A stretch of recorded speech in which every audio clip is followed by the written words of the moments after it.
ये कहानी छोटे से शेर की बच्चे की है जो जंगल में एक लड़की को मिलता है। एक चील के घोंसले से अगले ही पल शेर का बच्चा सीधा नीचे एक लड़की की गोद में आ गिरा। लड़की हैरान रह गई। उसे समझ नहीं आया कि ये शेर का बच्चा कहां से आया। उसने उसे अपने साथ घर ले जाने का फैसला किया। जैसे ही लड़की ने शेर के बच्चे को जमीन पर रखा, एक बर्फीली भेड़िया अपने बच्चों को उठाए हुए घर में घुस आई और चुपचाप एक कोने में जाकर बैठ गई। लड़की को ये देखकर बहुत अचंभा हुआ, लेकिन जब उसने टॉर्च से देखा तो पाया कि भेड़िया शांत है। शायद वह यहाँ अपने बच्चों के साथ रहना चाहती है। अब लड़की का घर जंगल जैसा लगने लगा। वो अभी पशु विभाग को कॉल करने ही वाली थी कि तभी वो लोग खुद ही उसके घर पहुंच गए। दरअसल शेर के बच्चे को ढूंढ रहे थे, मगर लड़की ने झूठ बोल दिया कि उसने कोई शेर का बच्चा नहीं देखा, क्योंकि वह नहीं चाहती थी कि बच्चा सर्कस में जाए। इसी वजह से लड़की और शेर के बच्चे के बीच एक खास रिश्ता बनने लगा। कुछ समय बाद जब लड़की अपने घर में लौटी तो देखा कि भेड़िया अपने बच्चों को दूध पिला रही थी। तभी शेर का बच्चा भी लड़खड़ाते हुए वहां आ गया और बिना किसी झिझक के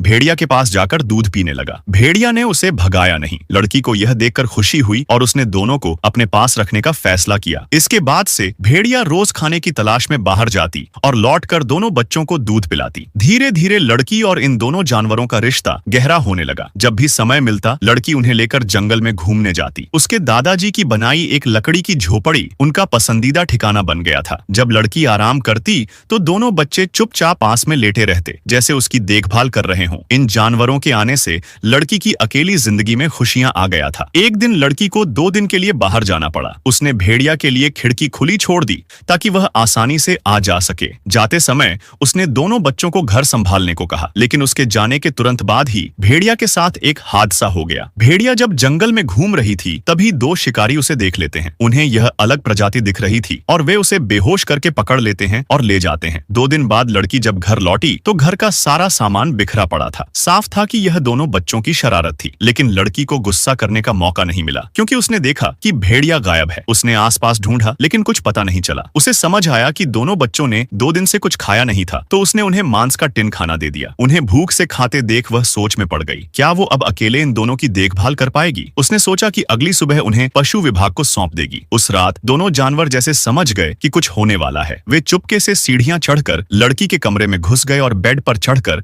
उसके पास ही लेट गए, जैसे कहना चाहते हो कि उन्हें छोड़कर मत जाना। उन्हें इतना प्यारा और भावुक देखकर लड़की का मन बदल गया। उसने न सिर्फ उन्हें रख लिया बल्कि उनका अच्छे से ध्यान भी रखने लगी। अब लड़की उनके साथ मैदान में खेलती और जब वे शरारत करते तब भी वह गुस्सा नहीं होती। वह कभी कभी उन्हें पियानो भी बजाकर सुनाती। छोटा भेड़िया तो कभी कभी उसके साथ मिलकर आवाजें भी मिलाता। समय बीतता गया। सर्दियों में दोनों बड़े हो गए थे। वे बर्फ में खेलते और दौड़ते और लड़की उनके लिए रसोई में खाना बनाती।